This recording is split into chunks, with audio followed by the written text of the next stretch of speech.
Bonjour et bienvenue aux Chroniques de Marc. Aujourd'hui, nous allons faire un petit bond dans le passé en 2004 lorsqu'un bruit mystérieux et très étrange a été détecté au fond des océans. Il est très aigu, sa fréquence est élevée entre 1,7 et 22 kHz, il dure entre 0,6 et 7,6 secondes.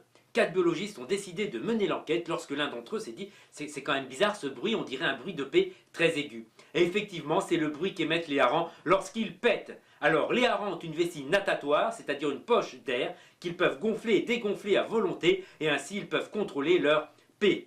Les biologistes estiment qu'il s'agit là d'une forme de communication. Pour cela, ils ont 3 raisons. Première raison, lorsque le nombre de harengs augmente, le nombre de paix par individu augmente.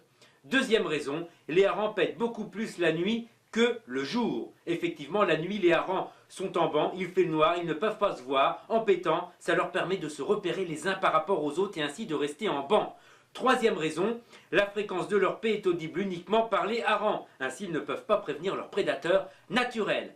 Par contre, il y a un prédateur qui lui est très malin car il possède des instruments électroniques tels des sonars et maintenant il sait qu'il peut détecter les bancs de harengs grâce à la fréquence de leur paix et ainsi faire des pêches beaucoup plus fructueuses. C'est bien sûr le marin pêcheur. Alors, un petit bonus avant de terminer cette chronique.